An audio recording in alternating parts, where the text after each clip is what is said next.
Hey, what is up everybody? It's Animac here for Anime Uproar, and today I will be breaking down what happens after the epic conclusion to the massive Wano arc in One Piece. What is going to be the next arc? What are the next major battles in the series? And how is this entire enormous story going to end? Wano absolutely changed everything in One Piece. Luffy's true Devil Fruit reveal and awakening, Gear 5, the return of Joy Boy, the defeat of two freaking Yonkos. That is just an incredible amount of earth-shattering moments for a single arc. And because Wano changed so much so quickly, the story has no choice but to get even more intense from here, so let's get into it. You guys know how this works. If you enjoy our videos and you want to see more in the future, leave a quick like and comment. It only takes a second, but it really helps me with that YouTube algorithm. And of course, if you're new here, or maybe you watch our videos, but you just haven't taken the time to subscribe yet, do me a quick favor and subscribe and hit the notification bell. It is a direct and completely free way of supporting the channel. Finally, this video will contain One Piece manga spoilers, so please proceed with caution. You have been warned. Okay, so with two Emperors of the Sea defeated, which is just so crazy by the way, you would think that the Straw Hats and the people of Wano would get some time to celebrate and recuperate before taking on their next challenge. However, that is not necessarily the case. Back in chapter 1028, Rob Lucci informs the bowler hat wearing CP0 agent that a fleet of world government ships is standing by near Wano. And this fleet has been instructed to invade Wano and take direct control of the kingdom on the off chance that Kaido loses. Just to be clear, these are not marine ships. The insignia on their sails is world government insignia, not marine insignia. So this is a fleet that is under the direct command of the world nobles, not the marines. This means that the admirals may not actually be here, but at the same time, we have to assume that this is an extremely strong fleet. After all, the world government dispatched this fleet to take down whoever defeats Kaido, so they must be prepared to take on an extremely strong opponent. On top of that, they have been ordered to take over all of Wano. Their mission is not just to step in and take out the Straw Hats, who have already been weakened by the battle against Kaido and Big Mom. No, they are there to take direct control of an entire kingdom for an undisclosed period of time, which is a far more daunting task and which will require the use of overwhelming force. This is a plot point that has to be resolved before Wano can properly conclude, and Momo's statement that he is not ready to open up the borders of Wano just yet hints at the fact that a confrontation with this fleet is coming. Now we know that Luffy, Zoro, and the other heavy hitters on the Straw Hat side are in no shape to engage in another brutal fight, at least not yet. So this showdown with the world government fleet could play out in a few different ways. The first option is that the Straw Hats will just escape Wano before the world government fleet can capture them, which would give Luffy, Zoro, Sanji, and everyone else enough time to recover from the Kaido fight. But that would be a very anticlimactic ending to the Wano story, because the people of Wano still wouldn't be free. The superhuman effort that everyone put into defeating Kaido and the Beast's pirates will have been all for nothing, because the tyrannical rule of Kaido and Orochi would just be replaced by the tyrannical rule of the world government. The people of Wano would still be oppressed, their dreams of freedom would be shattered, and the entire arc would feel like a pretty big letdown, especially from the perspective of Wano's inhabitants. Oda has really focused in on the struggle of Wano's people and on their dreams of freedom many times over the course of this arc. So I don't see him just leaving them in the hands of the world government as the Straw Hats flee for their lives. So what else could potentially happen? Well, theoretically, Momo, Yamato, the samurai of Wano, and those members of the Straw Hats and their allies who are still able to fight could engage the world government fleet in battle and win. But that would certainly extend this already long arc even further, and it would imply that the world government sent a pretty lackluster fleet to take on an enemy who managed to defeat Kaido. If I was making decisions for the world government, I would make sure that this fleet includes fighters who are extremely strong, if not actual admirals themselves.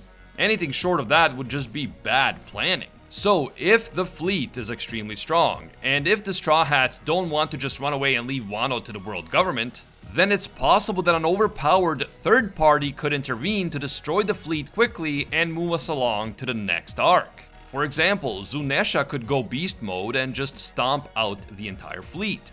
Or the revolutionaries could show up and destroy the fleet, or maybe Blackbeard will show up and take down the fleet for some strange reason known only to him. But personally, my favorite scenario would be if Shanks and the red hair pirates showed up and took out the world government fleet.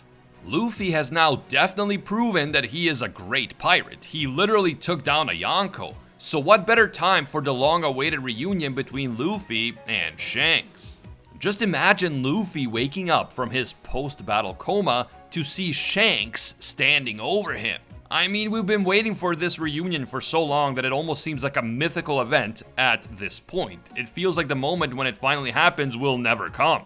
But with everything that just happened in Wano, I really do think that now is the perfect time for Shanks to reunite with Luffy. Shanks would then be able to reveal what he knew and didn't know about the Nika Devil Fruit, why he had a secret meeting with the Gorosei, and what Kaido's defeat really means for the balance of power in the world of One Piece. Shanks could also usher in the new major arc in the story by telling Luffy and the others that they have to stop Blackbeard from taking over Elbaf or something along those lines, and bam, we have the Straw Hat Pirates and the Red Hair Pirates sailing together to the legendary island of Elbaf. And don't even get me started on how much meeting Shanks and his crew and then going to Elbaf would affect our boy Usopp. His character development would finally reach its ultimate climax. Like I said, Shanks showing up in this moment is my personal favorite scenario, and I think that it would make a lot of sense from a narrative perspective, but we'll have to wait and see. We waited so long for the epic reunion between Luffy and Shanks that any scenario in which it actually happens seems too good to be true. But speaking of Elbaf, many fans believe that this will be the next major arc in the story after all the loose ends in Wano are wrapped up. So what can we expect from a potential Elbaf arc? The island of Elbaf is famously inhabited by giants, and its culture and architecture are inspired by the Vikings. Elbaf is sometimes referred to as the strongest country in the world because of the incredible strength of its giant army. And all the inhabitants of Elbaf live by a warrior's code of honor. For example, if there's an argument or dispute between giants and neither one will yield, they resolve it through a battle to the death. They believe that the gods of Elbaf will protect the one who is in the right, and so the righteous one will win and the other one will lose. We first learned about this from Dory and Brogy all the way back in chapter 116. Usopp was so impressed by the strength and bravery of the two giants that he instantly came to think of them as the exemplars for what a real man and real warrior should be. And Usopp expressed a strong desire to one day visit Elbaf. Over 900 chapters later, the moment to visit Elbaf may finally be at hand. Our knowledge of Elbaf is quite limited, but we do have some key bits of information. Elbaf is located in the New World, in a region called Warland, which is known for its extremely dangerous waters and gigantic flora and fauna. The island appears to have large and steep mountains, and there seems to be a gigantic tree at the center of the island, which is a reference to Yggdrasil, or the world tree from Norse mythology. We also know that Elbaf has a prince named Loki, and this prince wanted to marry Big Mom's daughter Lola. Elbaf was of course the location of Big Mom's former orphanage, and Big Mom, aka Lin Lin, is hated by giants all over the world because of the rampage that she caused on Elbaf as a child. Big Mom was actually hoping that a marriage between Prince Loki and Lola would improve her relationship with the giants. But after Lola rejected the marriage and ran away, things got even worse between the giants and the Big Mom pirates.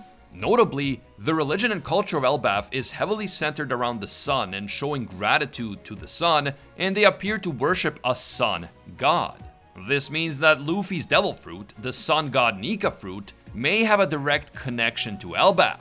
This is just one of many reasons why fans believe that Elbaf will be the next major destination for the Straw Hats, and I tend to agree. The only question is how exactly Elbaf will be tied into the overall story, and how it might incorporate major characters like Dragon, Shanks, and Blackbeard.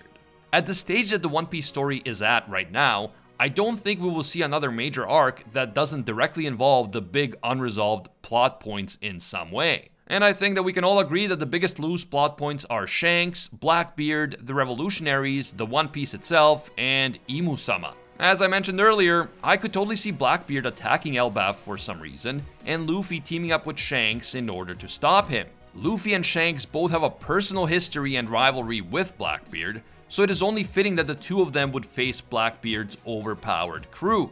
At the same time, the revolutionaries are committed to taking down the world government.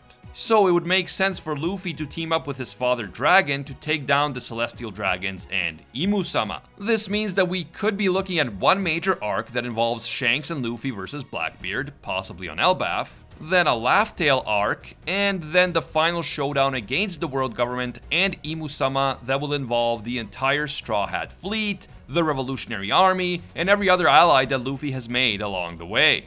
That said, the order in which these events occur could be different. Many people would like Blackbeard to be the final villain, not the world government. Also, it's possible that the Straw Hats will find Laugh Tale before the final battle, and that they might even use what they find on Laugh Tale to win the final battle. But it is also possible that finding Laugh Tale could be the very last thing that happens in the story after the final battle is already over. As I stated in previous videos, I think that finding Laugh Tale will occur before the final battle, and that the One Piece treasure itself will be instrumental in winning the war against the world government.